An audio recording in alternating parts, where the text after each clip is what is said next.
What if I told you that the smartest, most hardworking person you know is currently trapped in a high-stakes hostage situation with a corporate Slack channel? We are raised on this beautiful American fairy tale: work 80 hours a week, survive on caffeine and pure panic, and eventually the capitalism gods will reward you with financial freedom.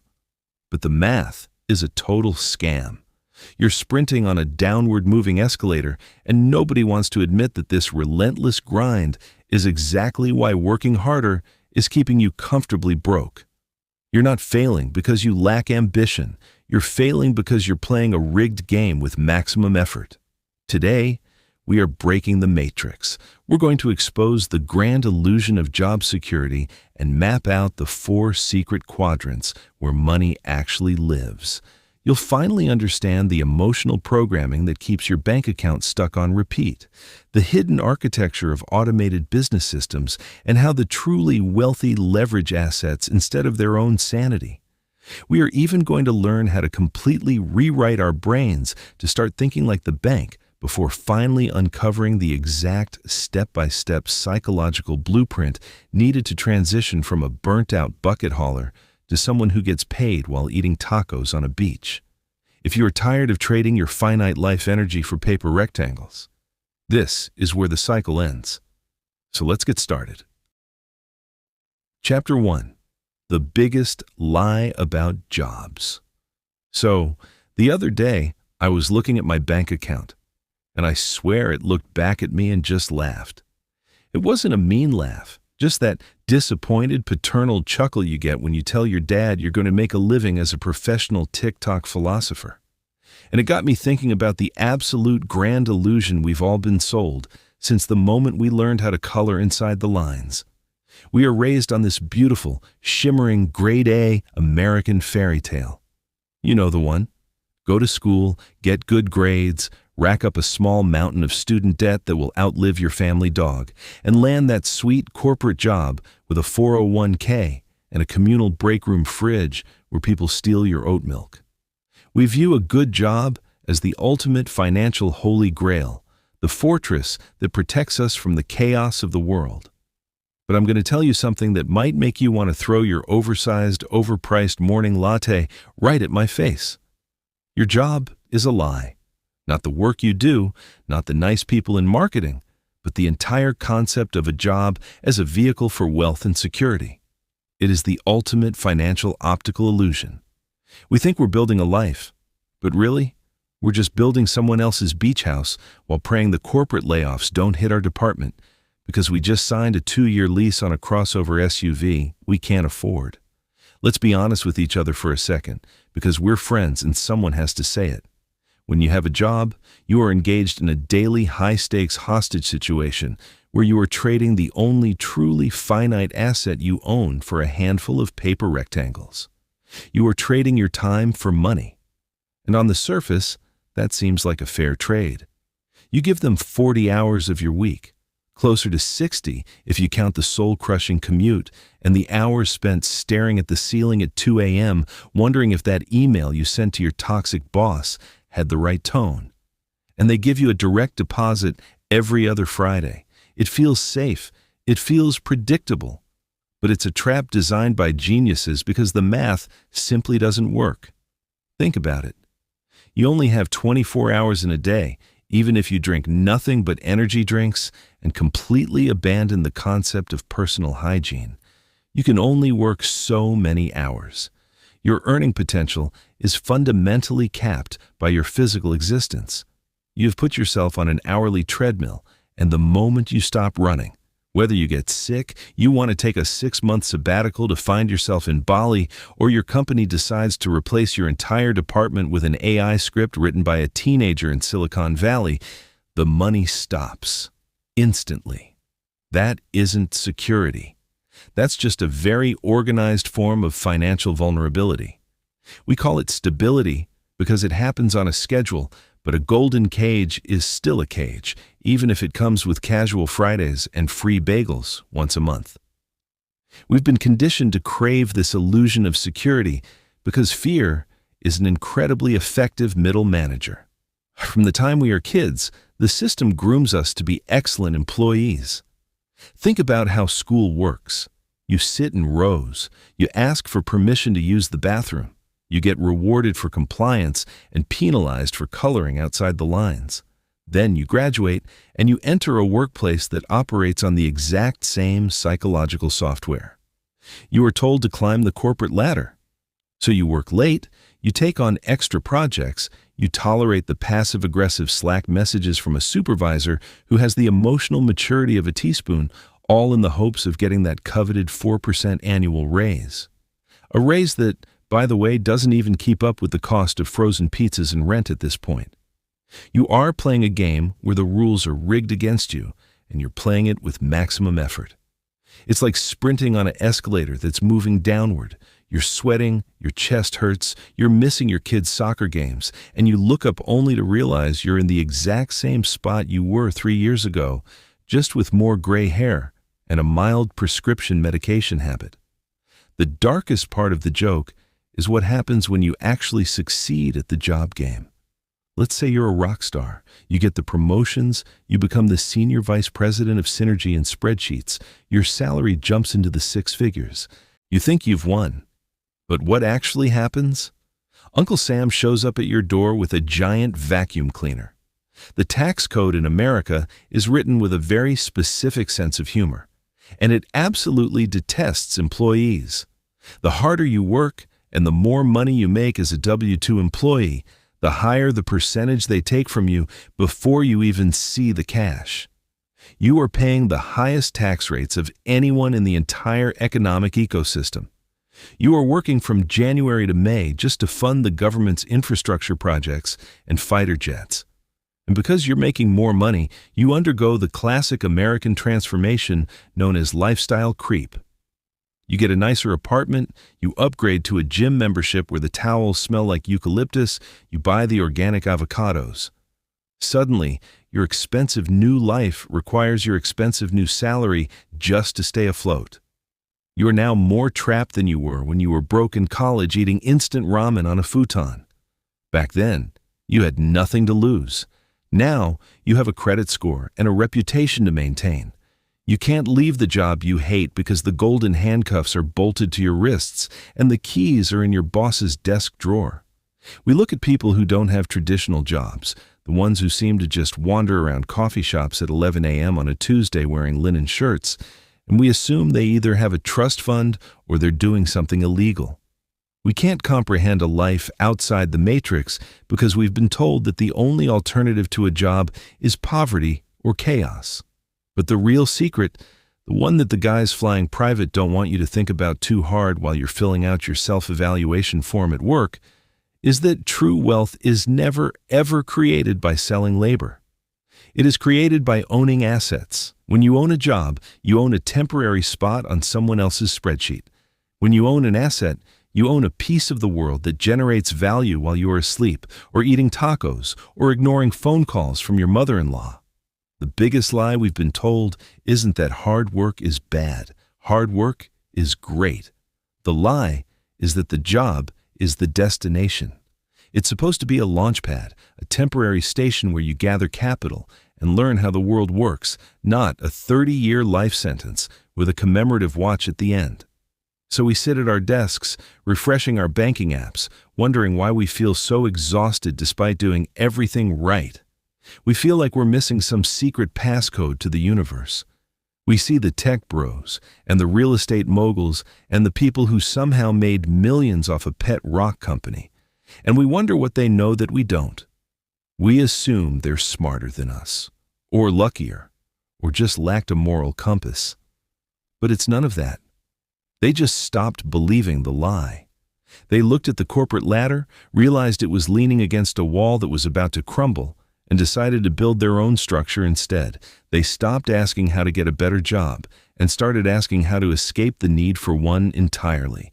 And that shift in perspective is where everything changes. It's the difference between being a spectator in the economy and actually playing the game.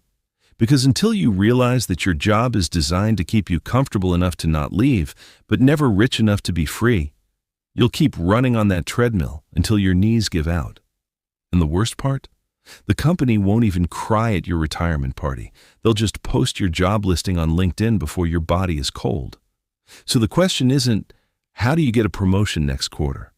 Or how do you convince your manager that you deserve an extra 2 days of remote work so you can fold laundry during Zoom calls? Chapter 2. The 4 ways people make money. Imagine the entire economic universe is divided into 4 distinct cosmic quadrants, like a giant financial pie chart, except some slices taste like caviar and others taste like a damp cardboard box left behind a dumpster at a Wendy's. This is the Cashflow Quadrant, the holy map of how money actually moves across the planet. On the left side of this map, we have the E and the S quadrants. This is where 95% of the population lives, huddled together for warmth, fighting over crumbs, and convincing themselves they're winning at life because they have a premium LinkedIn subscription. On the right side, we have the B and the I quadrants. This is the land of the mythical creatures who don't panic when gas prices go up by 12 cents because they own the gas stations or the oil fields or the banks that fund the oil fields. Let's start in the top left corner, the E quadrant. E stands for employee. If you have a boss, a W-2 form, a designated desk that you decorate with tiny plastic succulents to pretend you have a personality, and a deep, simmering dread every Sunday night around 6 p.m. Congratulations, you are an E. The core value of the employee is security. They say things like, I'm looking for a safe, secure job with great benefits. They want predictability. They want to know exactly how much money is landing in their account on the 15th, even if that amount is barely enough to cover rent and their aggressive online shopping habits. But, as we just established, this security is a complete hallucination. You are essentially renting out your life to a corporation that would replace you with a highly advanced Excel macro if it saved them $4 a quarter. You have zero control. You are a passenger in a car driven by an executive team that is currently looking at a PowerPoint deck on how to cut costs by eliminating 2-ply toilet paper. Directly below the employee is the S quadrant. S stands for self-employed, small business owner, or specialist. This is where people go when they get sick of the corporate matrix, stand up at their desk, slam their laptop shut, and yell, "I'm my own boss now!" These are your local dentists, your freelance graphic designers, your artisanal candle makers, and the guy who fixes your plumbing while showing a little too much lower back. The S quadrant feels empowering. You don't have to answer to a toxic manager named Greg anymore. You set your own hours. If you want to work in your underwear at 2 a.m. while crying into a bowl of cereal, nobody can stop you. But here's the brutal, unvarnished truth about the S quadrant. You didn't actually escape the boss. You just fired a corporate boss and hired a psychotic, unhinged boss named yourself. When you are self-employed, you don't own a business, you own a job. And it's usually the worst job you've ever had. If an employee takes a vacation, they still get paid while sitting on a beach drinking something out of a coconut. If an S takes a vacation, the revenue drops to absolute zero. If you don't show up to pull the tooth, paint the logo, or fix the toilet, you don't eat. You become the ultimate bottleneck of your own life. You are the CEO, the janitor, the accountant, and the customer service representative who has to politely explain to an angry client on Yelp why their custom pet portrait doesn't look enough like their deceased hamster. The S quadrant is a grueling, exhausting treadmill where you exchange your sanity for the illusion of independence, and your friends stop inviting you to dinner because your entire personality has become talking about your invoice tracking software. Now, let's cross the border over to the right side of the map, where the grass is greener and the taxes are drastically lower. The top right corner is the B quadrant. B stands for business owner. Now, don't confuse this with the S quadrant. A small business owner says, if you want something done right, do it yourself. A true B quadrant business owner says, why on earth would I do this myself when I can hire someone way smarter than me to do it for me while I play golf? A business owner creates a system. They build a machine that operates completely independent of their physical presence. They don't sell their time. They sell the output of a system that employs other people's time. If a B quadrant owner decides to disappear to a remote island for a year to learn how to surf and meditate, they return to find their business is making more money than when they left. They own an asset that breathes on its own. Finally, tucked into the bottom right corner, we have the ultimate destination, the I quadrant. I stands for investor. This is the financial nirvana where you don't work for money and other people don't even work for your money. Your money works for your money. Your dollars become little tiny soldiers that you send out into the world to capture more dollars and bring them back to you in chains. The investor looks at the world through a completely different lens. They don't look for jobs. They look for cash-flowing real estate, intellectual property, stocks, and businesses they can inject capital into. They look at a dollar bill and see a seed that can grow into a money tree, whereas an employee looks at a dollar bill and sees a fraction of a Chipotle burrito. The profound tragedy of modern society is that we are trained to believe that moving up in life means moving from the E quadrant to the S quadrant. We think becoming a freelance consultant or opening a boutique coffee shop is the pinnacle of the American dream. But all you've done is move from one room of the economic prison to another, and this new room doesn't even have a corporate healthcare plan. True freedom, the kind where you can turn off your phone for a month and your bank account keeps growing, only exists on the right side of the quadrant. The left side trades life for cash, the right side uses cash to buy back life. And until you understand which quadrant you're operating in, you're just a hamster running on a slightly different colored wheel, wondering why the scenery never changes. Chapter 3. Why most people stay stuck. If the right side of the quadrant is so magical, if it's all golf courses, automated income, and watching your bank account grow while you sleep in till noon, then why isn't everyone doing it? Why is the left side of the quadrant as crowded as a Trader Joe's parking lot on a Sunday afternoon, while the right side looks like a VIP lounge? It's not because the people on the left side are stupid. It's not because they lack ambition or don't work hard. My God, the people in the E and S quadrants work harder than anyone else on the planet. They are the ones pulling 60-hour weeks, drinking lukewarm coffee out of paper cups, and sacrificing their mental health on the altar of productivity. They stay stuck because of something far deeper and more stubborn than a lack of information. They stay stuck because of their emotional programming. We like to think that money is a game of math, logic, and spreadsheets. We think if we just find the right budget app or read the right finance blog, we'll unlock the secret. But money isn't driven by logic. It's driven by emotion, specifically the two oldest, rawest human emotions in the book: fear and greed. Mostly fear. The moment a human being feels financially threatened, their rational brain shuts completely down and their primal instincts take over. And for 95% of people, the primal instinct when faced with financial uncertainty is to run towards safety. They crave security the way a drowning man craves oxygen. They want a guarantee. They want to know that if they show up to a specific building and stare at a glowing rectangle for 8 hours, a specific number of dollars will appear in their account. This deep-seated need for security is an emotional anchor that keeps people firmly pinned to the left side of the quadrant. To move to the right side, to become a B or an I, you have to do something that makes the average person want to throw up. You have to embrace risk. You have to be willing to look into the void of the unknown and say, "Cool, let's see what happens." On the right side, there are no guarantees. There is no steady paycheck. There is a very real possibility that you could invest your time, your energy, and your money into a business or an asset and watch it blow up in your face like a cheap firecracker. For an employee, that thought is completely paralyzing. It triggers a visceral panic. They would rather tolerate a toxic boss, a soul-crushing commute, and a salary that barely covers their streaming subscriptions than face the terrifying, unpredictable freedom of the right side.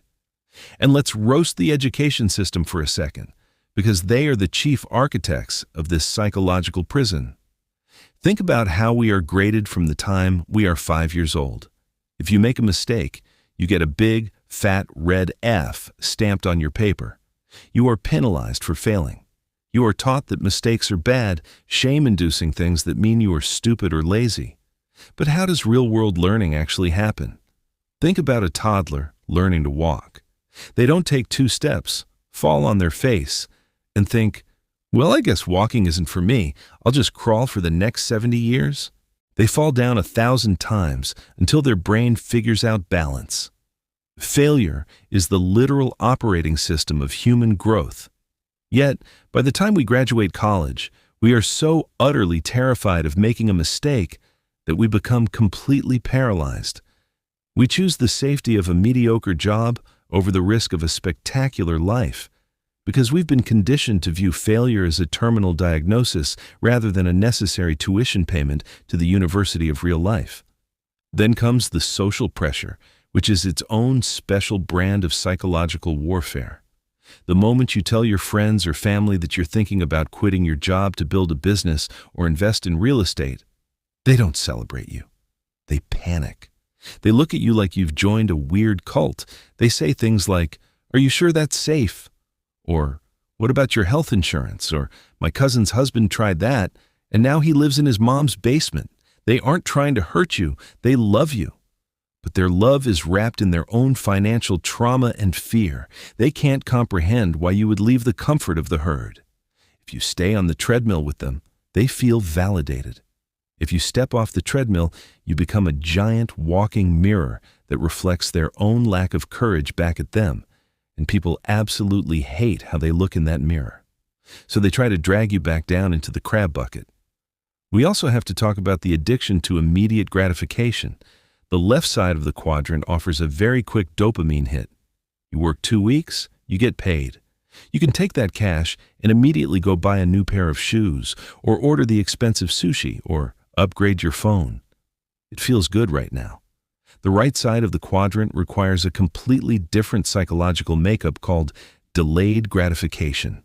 When you build a business system or invest in an asset, you might work for 6 months, a year, or 2 years for absolutely $0. You're planting seeds in the dirt, watering them every day, and looking at bare soil, wondering if you're an idiot. Most people can't survive that gap. They get 3 months in, see no money, assume the system doesn't work, and run back to the comforting embrace of a W-2 job where they can get their bi-weekly financial fix.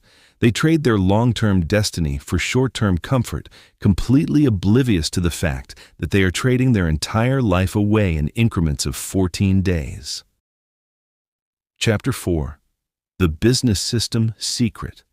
So, let's talk about the big mythical beast of the right side, the B quadrant, or the business owner. When most people hear the word business, they immediately think of their friend Sarah, who makes custom organic dog bow ties in her spare bedroom and sells 3 of them a month on Etsy. That is not a B quadrant business. That is a job with higher overhead and a lot of unsold fabric. The secret that separates a true B quadrant titan from a stressed-out small business owner boils down to one single, beautifully unsexy word: systems. A true business owner doesn't build a product. They build a machine that builds, sells, and delivers the product while they are on a golf course in Scottsdale trying to fix their slice. They don't want to be the smartest person in the room. They want to build a room filled with people who are way smarter than them, and then charge them rent to be there. To understand how a system works, you have to understand the difference between hauling water and building a pipeline. Imagine a village that has no water. The average person, the S or the E, grabs 2 heavy buckets, walks 5 miles to the river, fills them up, walks 5 miles back, and sells the water for $1 a bucket. If they want to make more money, they have to walk faster, buy bigger buckets, or work 20 hours a day until their knees turn to jelly. This is what we call manual labor, masquerading as an entrepreneurial venture. But the B quadrant thinker does something completely different. They grab a bucket just long enough to survive, but they spend their evenings digging a trench, laying pipes, and building a water filtration system. It takes longer. It's exhausting. The villagers laugh at them while they're sweating in the dirt. But the moment that pipeline is finished, the B quadrant owner turns a single valve, and clean water flows directly into the village 24 hours a day. They can go to sleep, and the water keeps flowing. They can go on vacation, and the water keeps flowing. They are getting paid for the infrastructure, not the effort. There are 3 main ways to get your hands on a business system, and each comes with its own unique flavor of psychological torture. The first method is the old-school, cinematic route. You build your own system from scratch. This is the Steve Jobs in a garage model.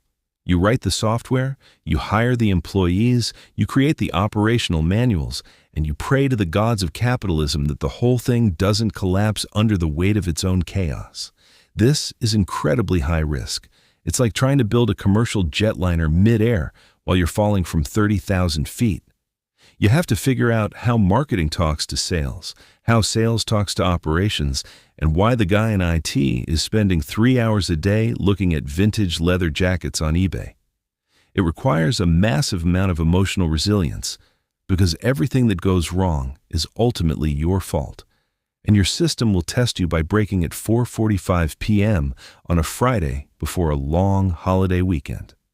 If building a system from scratch sounds like a fast track to a mild stroke, you can choose the second route, buying an existing franchise.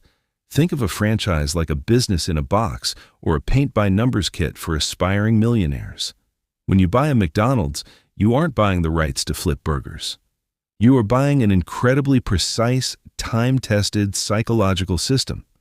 You are buying a manual that tells you exactly how many seconds a fry needs to submerge in oil, exactly what temperature the grill needs to be, and exactly how many pickles constitute a legal cheeseburger.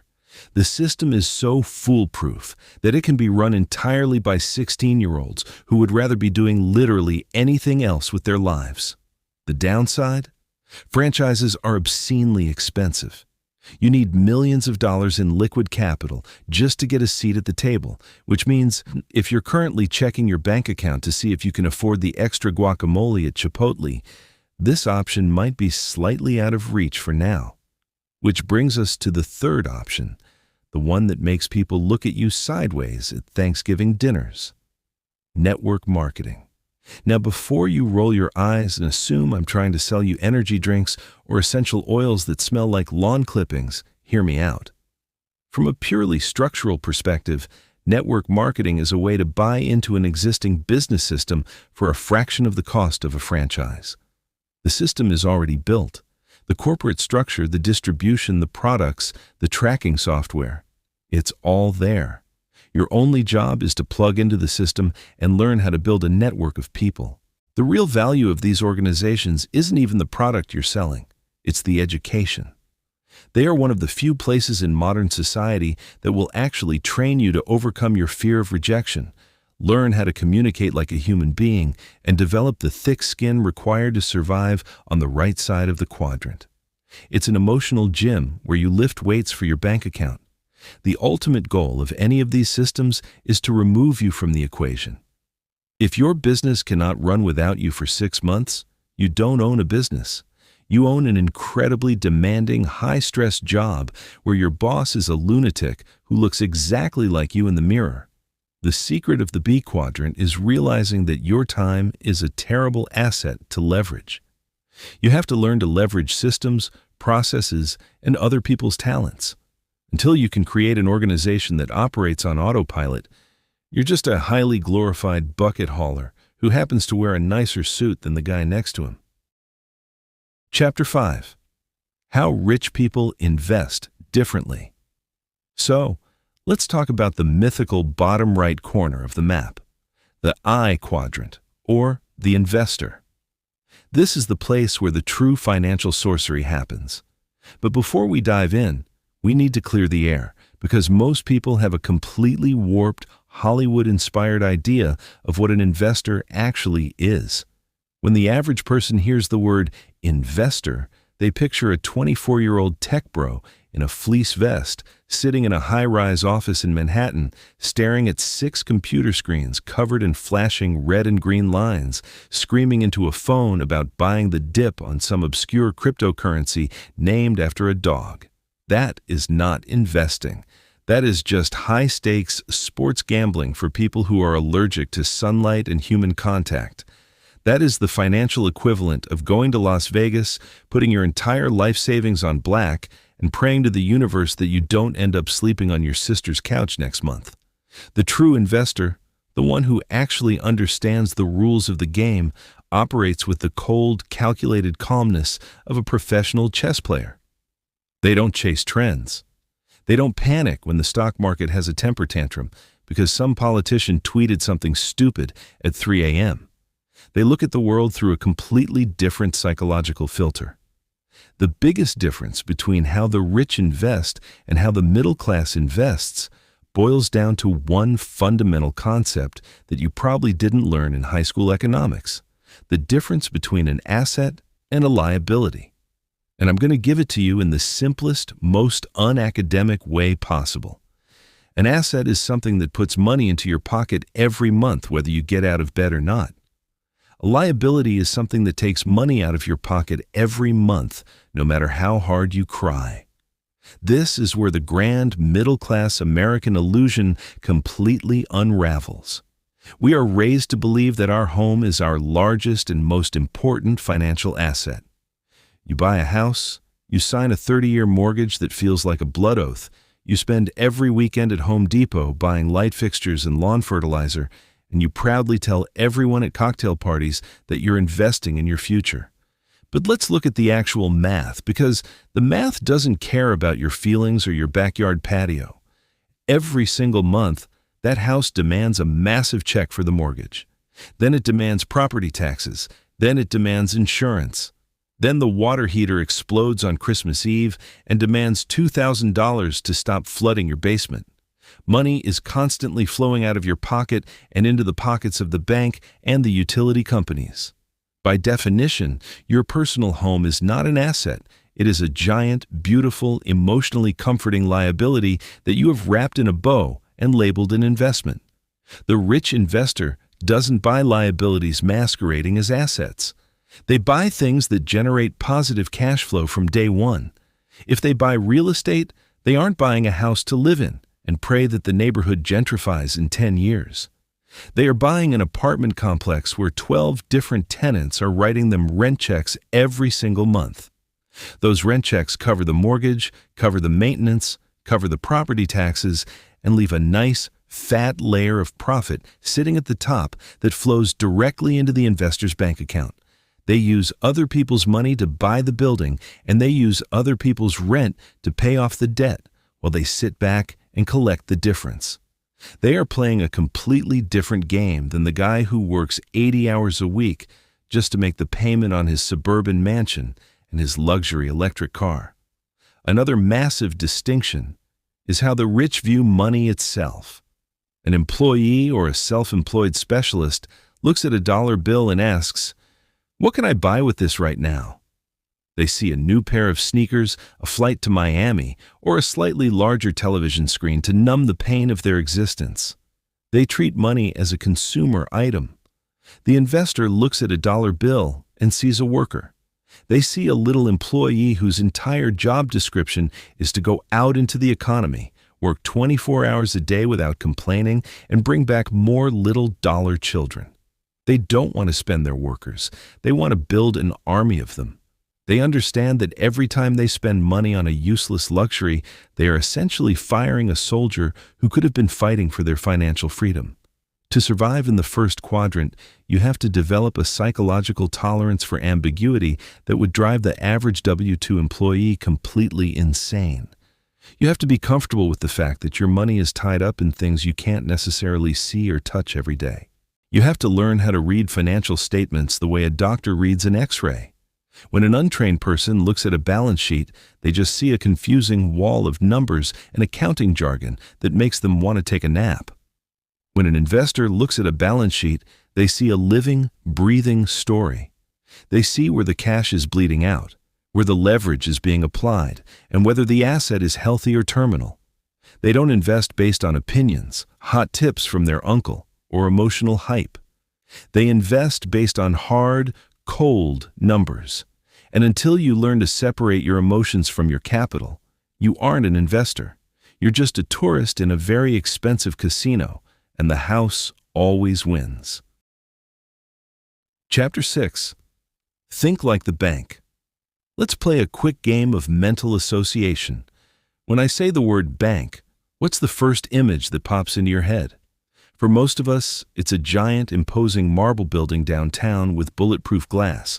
Or maybe it's that annoying app on your phone that sends you a passive-aggressive notification at 3 a.m. letting you know your balance has dropped below $50. We view banks as these cold, institutional gatekeepers. We go to them like peasants approaching a medieval king, practically begging on our knees for a mortgage, a car loan, or a credit card with a decent limit so we can buy a new couch. We treat them like the masters of the financial universe. But the rich don't look at banks that way at all. The rich don't look for a bank to save them. They look at the bank's business model and say, "Cool, I'm just going to do exactly what they're doing, but on a slightly smaller scale." They stop being the borrower and start becoming the bank. To understand how to think like a bank, you have to understand the single greatest magic trick in modern capitalism, fractional reserve banking. And don't worry, I'm not going to bore you with a dry academic lecture that makes you want to drive your car into a lake.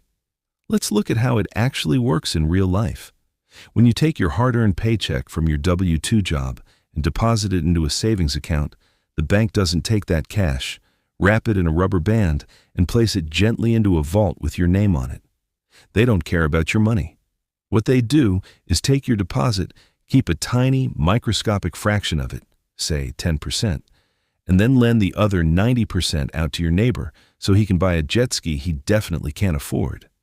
But it gets better. Through the dark arts of modern accounting, they are legally allowed to lend out that same money multiple times over. They are essentially creating money out of thin air, charging 8% or 12% or 24% interest on it, and paying you a whopping 0.05% interest on your savings account as a thank you gift. They are using your money to get rich while giving you just enough pennies to buy a pack of gum once a year. It is the most brilliantly legal scam ever invented. The bank is on the right side of the quadrant. They don't sell their time for money, they sell money for money. They deal in the ultimate commodity, leverage. When an average person wants to buy a piece of real estate, they save up their pennies for 5 years to put 20% down, and then they borrow the rest from the bank. They spend the next 30 years working a job they hate to pay off that debt.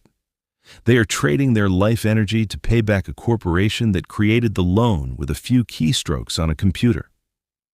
The investor looks at this and realizes that the real money isn't made by owning the brick and mortar. The real money is made by controlling the debt. When you learn to think like a bank, you stop looking at the world through the lens of what things cost, and you start looking at the world through the lens of cash flow and velocity.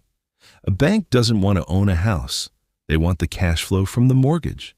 They want the predictable, recurring monthly payment that hits like clockwork. If the borrower defaults, the bank takes the house anyway. They've structured the game so that they win whether the economy goes up, down, or sideways. The rich mimic this exact strategy. When they invest, they look for ways to create their own private banking systems. They use seller financing when they sell a business or a piece of property, essentially becoming the mortgage lender for the next guy. They collect the interest, they collect the principal, and they don't have to deal with clogged toilets or broken air conditioners. They sit back and let the math do the heavy lifting. The psychological shift required to think like a bank is profound because it requires you to completely reframe your relationship with debt. In the left side of the quadrant, debt is a dirty word. We are told that all debt is evil, that it's a trap, that we should pay off our credit cards and live debt-free. And if you're using debt to buy consumer garbage, like a designer jacket or a trip to Cabo, then yes, debt is a financial cancer that will destroy your life. That is what we call bad debt. But on the right side of the quadrant, debt is the oxygen of wealth. It is called good debt. The rich use debt as a lever to multiply their returns. If a rich person sees $1 million apartment complex that generates a 10% return, they don't use $1 million of their own cash to buy it. They go to a bank, borrow $800,000, put down $200,000 of their own, and use the tenant's rent to pay off the bank's loan while keeping the asset for themselves. They use the bank's own game against them. They leverage someone else's capital to build their own empire. Until you stop looking at money as something you save in a little ceramic pig and start looking at it the way a banker does, as a fluid, moving force that needs to be constantly loaned out, leveraged, and velocity tested, you will always be the prey in the economic jungle. The banks aren't your friends, and they aren't your protectors. They are businesses designed to extract wealth from the left side of the quadrant and distribute it to the right side. The moment you decide to stop being the target and start being the system, the entire financial matrix starts to work for you instead of against you. Chapter 7. How to actually transition. The scariest distance in the human experience isn't measured in miles. It's the 6 inches between who you are right now and the person you need to become to survive somewhere else. Most people look at the right side of the quadrant, the automated businesses, the cash-flowing investments, the ability to look at a bank statement without feeling a cold spike of adrenaline in their chest, and they think the bridge across is built out of money. They assume they need a massive inheritance, a winning lottery ticket, or a sudden stroke of venture capital luck to make the leap. But the transition from the left side to the right side isn't a financial maneuver at all. It's an identity crisis. It's a slow, uncomfortable process of shedding your old psychological skin and realizing that everything that made you a highly successful, gold star earning employee is exactly what will make you go completely broke as an entrepreneur or an investor. Think about the sheer emotional weight of changing your fundamental relationship with survival. If you've spent 10, 20, or 30 years operating under the software of the E quadrant, your entire nervous system is wired to look for a track to run on. You are used to someone else creating the sandbox, setting the hours, defining what success looks like, and handing you a predictable prize every 14 days. When you step across that border toward the right side, the tracks vanish. There is no map. There is no supervisor named Greg sending you a Slack message to tell you you're doing a good job. There is only a vast, terrifying expanse of empty space, and you have to find a way to generate your own momentum out of thin air. It feels like jumping out of a perfectly good airplane while trying to knit yourself a parachute on the way down. If you try to cross that gap without changing your internal programming first, you will panic at the first sign of turbulence, pull the ripcord, and sprint right back to the comforting, suffocating embrace of a W-2 job.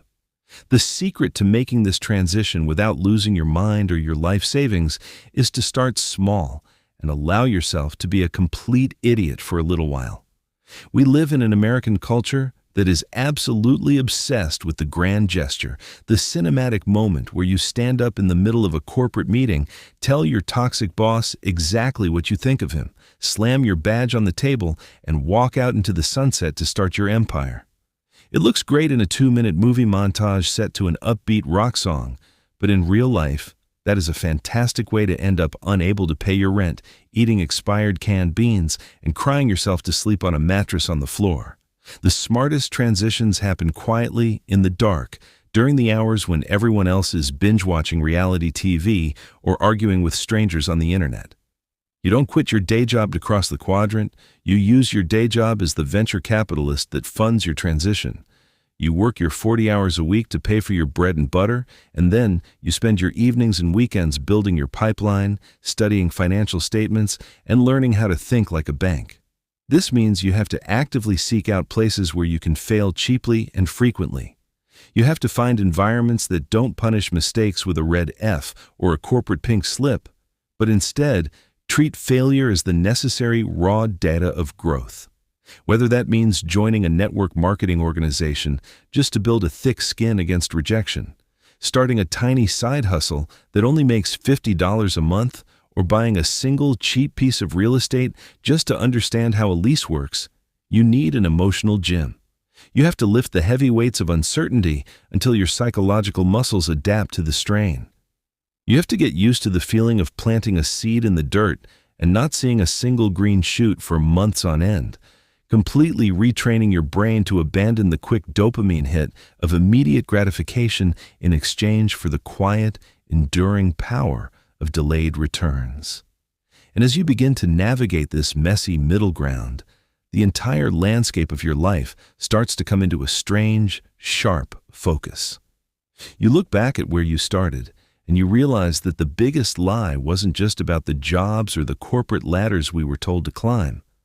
The lie was that we were helpless passengers in an economic system designed to extract our time. You start to see the connections between every frustration you've ever felt. You understand why that 4% annual raise never made you feel rich, because the tax code was written to penalize your labor while rewarding the people who own the assets. You look at the S quadrant business owners who are completely burnt out, and you realize they're just bucket haulers with a different title, still trapped by the exact same fear of losing control that keeps the employee tied to their desk. You begin to recognize that the anxiety you felt on Sunday nights wasn't just stress about the upcoming work week. It was your soul actively rejecting a system that trades finite human life for temporary financial survival. The fear that used to paralyze you, the fear of making a mistake, the fear of losing money, the fear of what your family will say at Thanksgiving, starts to lose its grip. You realize that the people on the right side of the quadrant aren't mythical creatures born with a special wealth gene or an immunity to risk. They were just people who got tired of running on a downward-moving escalator, looked at the machine, and decided to figure out how the gears actually worked. They learned to see a dollar bill not as a fraction of a burrito, but as a soldier. They learned to look at a bank not as a gatekeeper to fear, but as a business model to copy. It's a profound thing when the illusion finally breaks and you can see the whole map clearly for the first time. You realize that financial freedom isn't an amount of money in a bank account. It's a state of complete self-reliance. It's knowing that you have built an infrastructure, a pipeline, that can sustain your life without requiring you to sell your soul in 14-day increments until your knees give out. The golden handcuffs don't look so shiny anymore once you realize how fragile the lock actually is. So, as we bring this conversation to a close, take a second to look at your own life, your own bank account, and your own daily routine. Which corner of the map are you currently sitting in? And more importantly, which corner do you want to die in? It's an uncomfortable question, but those are the only ones worth asking. I'm curious where you are on this journey. If you're still trapped in the E quadrant jungle, trying to survive the madness of the S quadrant treadmill, or if you've started laying the first pipes of your own business system. Drop a comment below and let me know your thoughts, or share the biggest financial lie you had to unlearn.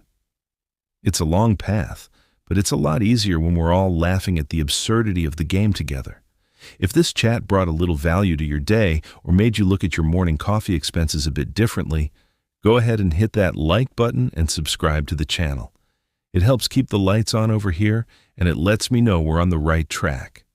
Until next time, take care of yourself, stop hauling buckets, and start digging. Bye for now.